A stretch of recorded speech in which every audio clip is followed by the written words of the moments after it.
Assalamualaikum warahmatullahi wabarakatuh. Perkenalkan, saya Syifa Ana Mukliso, perwakilan dari kelompok 3. Di sini saya akan mempresentasikan tentang proses adaptasi psikologis ibu dalam masa nifas. Yang beranggota Revi Rizky Apriana, Retno Mawar Arum, Syifa Ana Mukliso. Nifas. Masa nifas merupakan masa setelah persalinan, yaitu terhitung dari setelah plasenta keluar.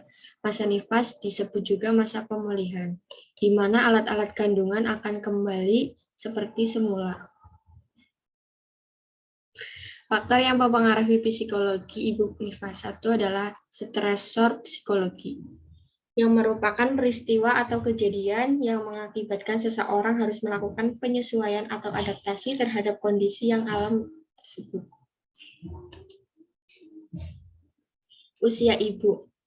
Umur sangat menentukan kondisi maternal dan berkaitan dengan kondisi kehamilan, persalinan, dan menyusui bayi. Ibu yang berumur kurang dari 20 tahun dianggap belum matang secara fisik dan psikologis dalam menghadapi peran baru sebagai orang tua, sedangkan ibu berumur di atas 35 tahun dianggap berbahaya karena fisiknya sudah jauh berkurang. Dukungan sosial terutama dari keluarga dan suami. Faktor eksternal seperti kurangnya dukungan keluarga, masyarakat, dan tenaga kesehatan juga mempengaruhi timbulnya rasa cemas bagi ibu postpartum. Selanjutnya adalah kondisi bayi. Kondisi bayi juga memberikan kontribusi kecemasan bagi ibu dalam menyusui bayi. Selanjutnya adalah ketidaknyamanan payudara ibu. Masalah lain yang terkait dengan timbulnya kecemasan dalam proses menyusui adalah adanya ketidaknyamanan pada payudara yang kerap menghampiri ibu, primipara seperti adanya pembengkakan pada payudara, puting lecet, saluran tersumbat, mastitis, abses payudara, kelainan anatomi, puting, atau bayi enggan menyusu. Fase dalam masa nifas. Pertama adalah periode tucking in. Periode ini berlangsung 1-2 hari setelah melahirkan. Ibu pasif terhadap lingkungan, ibu menjadi sangat tergantung pada orang lain. Mengharapkan segala sesuatu kebutuhan dapat dipenuhi orang lain. Perhatiannya tertuju pada kekhawatiran akan perubahan tubuhnya. Ibu mungkin akan bercerita tentang pengalamannya ketika melahirkan secara berulang-ulang. Diperlukan lingkungan yang kondusif agar ibu dapat tidur dengan tenang untuk memulihkan keadaan tubuhnya seperti sedia kala. Nafsu makan bertambah sehingga dibutuhkan peningkatan nutrisi, dan kurangnya nafsu makan menandakan ketidaknormalan proses pemulihan.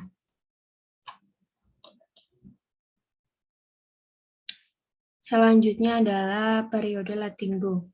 Periode ini berlangsung 10 hari setelah melahirkan. Secara umum, fase ini terjadi ketika ibu kembali ke rumah. Ibu menerima tanggung jawab sebagai ibu dan mulai menyesuaikan diri dengan ketergantungan bayinya. Keinginan untuk merawat bayi meningkat. Ada kalanya ibu mengalami perasaan sedih yang berkaitan dengan bayinya. Keadaan ini disebut baby blues. Gangguan psikologis pasca persalinan dibagi menjadi 4, yaitu 1. Postpartum blues. Sering juga disebut maternity blues atau baby syndrome, yaitu kondisi transien dalam periode sementara terjadinya depresi dari peningkatan reaktivitas emosional yang dialami oleh separuh dari wanita yang seringkali terjadi selama beberapa hari pertama atau dalam jangka waktu 1 minggu pasca persalinan dan cenderung lebih buruk pada hari ketiga dan keempat. Postpartum blues adalah perasaan sedih yang dialami oleh ibu setelah melahirkan. Hal ini berkaitan dengan bayinya. Gejala-gejala baby blue antara lain, ibu mengalami perubahan perasaan menangis, cemas, kesepian, khawatir mengenai bayinya, tidak mampu beradaptasi, sensitif, tidak nafsu makan, sulit tidur, penurunan gairah seks, dan kurang percaya diri terhadap kemampuan menjadi seorang ibu. Baby blues dapat sembuh kembali tanpa pengobatan. Namun bila gejala-gejala baby blues terjadi, menatap atau memburuk, ibu membutuhkan evaluasi lebih lanjut terhadap depresi pasca partum. Gejala klinis jelas terlihat dari hari ke-3 sampai 5, berlangsung beberapa hari sampai 2 minggu, dan menghilang dalam beberapa hari kemudian.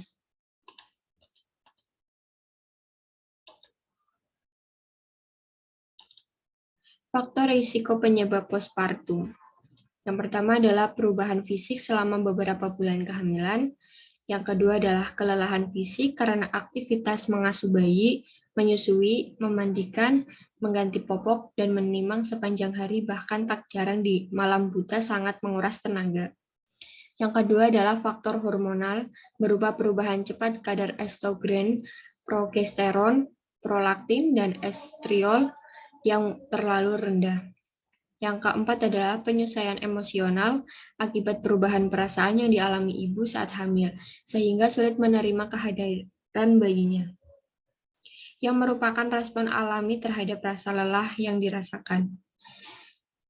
Selanjutnya adalah faktor demografik, yaitu umur dan paritas, pengalaman dalam proses kehamilan dan persalinan. Faktor psikososial seperti tingkat pendidikan, status perkawinan, kehamilan yang tidak diinginkan, riwayat gangguan kejiwaan sebelumnya, status sosial ekonomi, serta keadekuatan dukungan sosial dari lingkungan.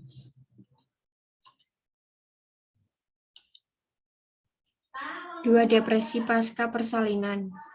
Depresi pasca melahirkan ini biasa disebut depresi berat yang terjadi bila ibu merasakan kesedihan yang berlebihan karena kebebasan, otonomi interaksi sosial, dan kemandiriannya berkurang. Gangguan psikologis ini sebenarnya tidak jauh berbeda dengan gangguan psikologis lainnya. Hanya saja yang membedakan terletak pada frekuensi, intensitas, serta durasi berlangsungnya gejala-gejala yang timbul. Ibu yang depresi akan merasakan gejala dengan intensitas lebih sering, lebih hebat, dan lebih lama seperti gejala gangguan tidur, gangguan nafsu makan, kehilangan tenaga, perasaan tidak berharga atau perasaan bersalah, kehilangan konsentrasi, dan pikiran tentang bunuh diri. Keadaan ini berlangsung antara 3 sampai 6 bulan, bahkan pada beberapa kasus terjadi selama 1 tahun pertama kehidupan bayi, sehingga biasanya mereka tidak bisa menjalin hubungan kedekatan dengan bayinya. Penyebab depresi terjadi karena reaksi terhadap rasa sakit yang muncul saat melahirkan dan penyebab yang kompleks lainnya. Beberapa teori mengatakan etiologi depresi pasca persalinan berasal dari perspektif biologi maupun psikologi.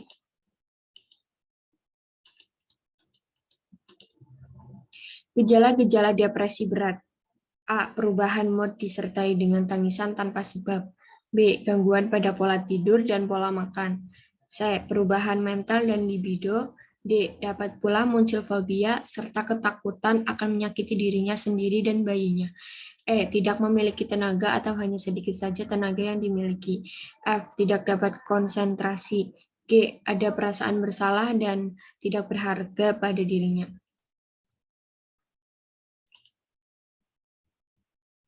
H. Menjadi tidak tertarik dengan bayi atau terlalu memperhatikan dan mengkhawatirkan bayinya. I. Terdapat perasaan takut untuk menyakiti dirinya sendiri dan bayinya. C. Depresi berat akan terjadi biasanya pada wanita atau keluarga yang pernah mempunyai riwayat kelainan psikiatrik. Selain itu, kemungkinan dapat terjadi pada kehamilan selanjutnya. Penata laksanaan depresi berat. 1 adalah dukungan keluarga dan lingkungan sekitar. 2. Terapi psikologis dari psikiater. 3. Kolaborasi dengan dokter untuk memberikan antidepresan. Perlu diperhatikan pemberian antidepresan pada wanita hamil dan menyusui. 4. Jangan ditinggal sendirian di rumah. 5. Jika diperlukan lakukan perawatan di rumah sakit. 6. Tidak dianjurkan rawat gabung dengan bayinya pada penderita depresi berat. Faktor-faktor risiko terjadinya depresi postpartum meliputi 1. Primipara, 2. Perasaan ambivalensi atau kemenduaan, dalam mempertahankan kehamilan, 3 riwayat depresi postpartum sebelumnya, 4 kurang dukungan sosial, 5 kurangnya hubungan yang stabil dan yang mendukung dengan pasangan atau orang tuanya. 6. Ketidakpuasan ibu terhadap dirinya sendiri seperti masalah body image, gambaran tubuh, dan masalah makan. 3. Psikosis pasca persalinan, postpartum kejiwaan. Postpartum psikosis adalah masalah kejiwaan serius yang dialami ibu setelah proses persalinan dan ditandai dengan agitasi yang hebat, pergantian perasaan yang cepat, depresi, dan delusi. Wanita yang mengalami postpartum psikosis ini membutuhkan perawatan segera dan pengobatan psikiater.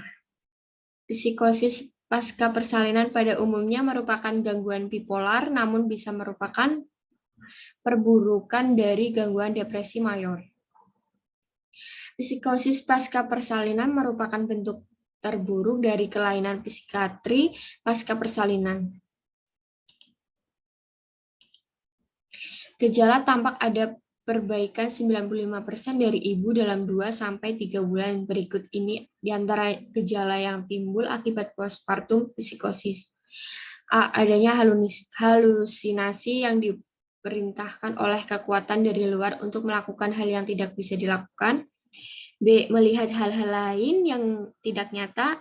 C. Perubahan mood atau tenaga yang ekstrim, perasaan yang labil. D. Ketidakmampuan untuk merawat bayi. E. Terjadi periode kebingungan yang serupa dengan amnesia, perasaan bingung yang intens. F. Hiperaktivitas, insomnia, kesulitan mengingat atau berkonsentrasi, tidak bisa membuat keputusan atau delusi. G. Serangan kegelisahan yang tak terkendali. H. Pembicaraannya tidak dimengerti atau mengalami gangguan komunikasi, berpikir tidak rasional.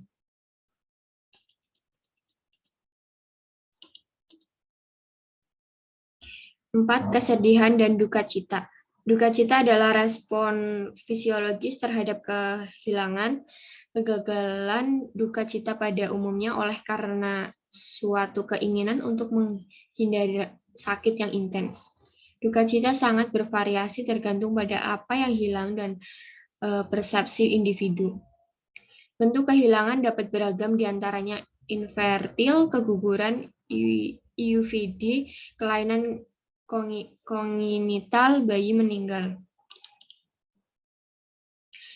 Terdapat tahapan dalam proses duka cita, yaitu 1. Syok, merupakan respon awal terhadap kehilangan. Bentuk respon fase syok ini diantaranya menolak, tidak percaya, putus asa, marah, manifestasi perilaku, dan perasaan syok diantaranya. A. Takut. B. Kesepian. C. Merasa bersalah. D. Terasa kosong atau hampa. E. Kesendirian. V. Irasional. G. Menangis. H. Merasa benci. I. Kehilangan inisiatif. C. Merasa frustasi. K. Memberontak. Kehilangan konsentrasi.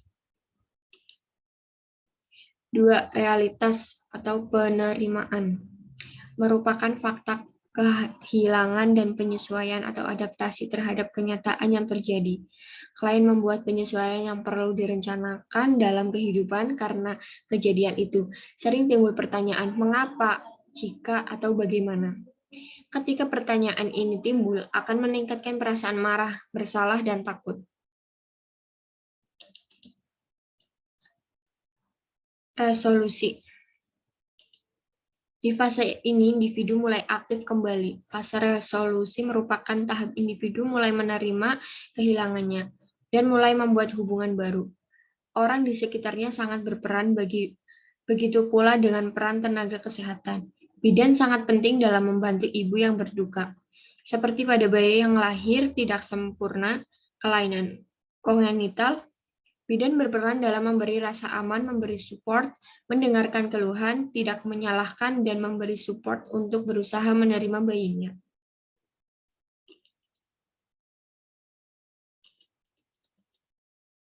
Peran bidan terhadap ibu dalam masa nifas. Adapun peran dan tanggung jawab dalam masa nifas antara lain memberikan dukungan secara berkesinambungan selama masa nifas sesuai dengan kebutuhan ibu untuk mengurangi ketegangan fisik dan psikologis selama masa nifas. 2. Sebagai promotor hubungan antara ibu dan bayi serta keluarga. 3. Mendorong ibu untuk menyusui bayinya dengan meningkatkan rasa nyaman. 4. Membuat kebijakan perencana program kesehatan yang berkaitan ibu dan anak dan mampu melakukan administrasi. 5. Mendeteksi komplikasi dan perlunya rujukan. 6. Memberikan konseling untuk ibu dan keluarga mengenai cara mencegah pendarahan, mengenali tanda-tanda bahaya, menjaga gizi yang baik, serta mempraktikkan kebersihan yang aman. 7. Melakukan manajemen asuhan kebidanan dengan cara mengumpulkan data, menetapkan diagnosa masalah, membuat rencana tindakan, dan melaksanakan serta evaluasi. 8. Membuat dokumentasi. Selain itu, bidan juga memberikan asuhan pada masa nifas. 1. Membantu ibu dan pasangannya selama masa transisi awal mengasuh anak. 2. Menjaga kesehatan ibu dan bayinya, baik fisik maupun psikologisnya. 3. Mencegah dan mendeteksi dini komplikasi pada ibu nifas. 4. Merujuk ke tenaga ahli bila diperlukan.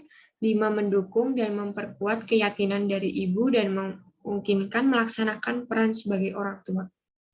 6. Memberikan pelayanan KB.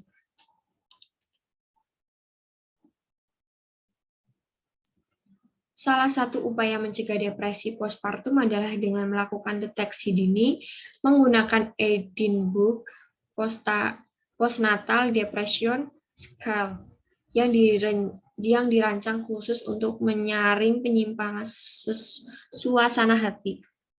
Tujuannya adalah mengevaluasi risiko depresi nifas pada primipara dan multipara. Edinburgh Postnatal Depression Scale adalah 10 jenis skala yang didesain secara khusus untuk menggambarkan tingkat depresi postpartum pada sampel komunitas.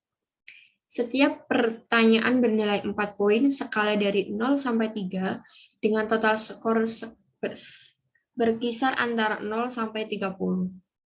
Setiap pertanyaan ditulis dalam bentuk lampau, termasuk pertanyaan yang berhubungan dengan persalinan ibu selama 7 hari sebelumnya dan merujuk kepada mood depresif, anhedonia, perasaan bersalah, kecemasan, dan keinginan untuk bunuh diri.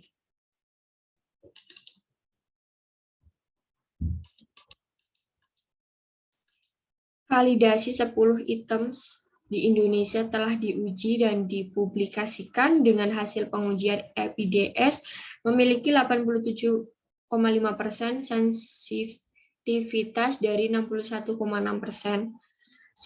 spesifitivitas, yang berarti bahwa kemampuan EPDS di Indonesia yang men-screening depresi postpartum adalah 87,5% dan kemampuan untuk menjalankan bahwa wanita tidak mengalami depresi adalah 61,6%. Instruksi penggunaan EPDS adalah sebagai berikut. A. Ibu diminta untuk memilih jawaban yang paling sesuai dengan apa yang ia rasakan selama 2 minggu terakhir. B. Seluruh 10 item harus dilengkapi. C. Perhatian perlu diberikan untuk mencegah ibu mendiskusikan jawaban dengan pihak lain. D. Ibu harus melengkapi sendiri skalanya kecuali jika ia memiliki pemahaman yang kurang terhadap bahasa atau memiliki kesulitan membacanya. E. EPDS dapat diberikan kepada ibu tiap waktu dan setelah persalinan hingga 6 minggu yang diidentifikasikan mengalami gejala depresif baik secara subjektif maupun objektif. Jawaban di skor 0, 1, 2, dan 3 berdasarkan peningkatan keparahan gejala.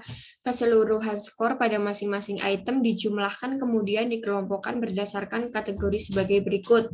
A. 0 sampai 8 poin normal, B. 9 sampai 14 poin postpartum blues. C. 15 plus poin tingginya probabilitas atau mengalami depresi postpartum komplikasi.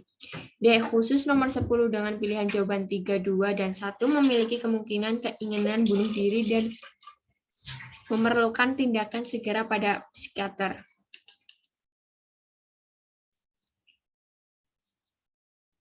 Di sini adalah contoh kuesioner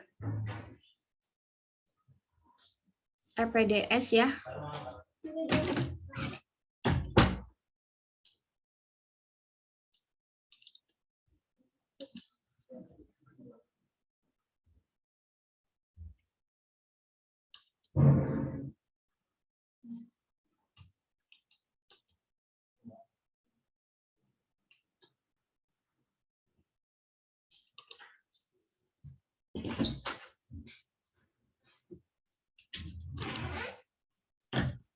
Sekian presentasi dari kelompok kami. Apabila ada kesalahan, mohon maaf.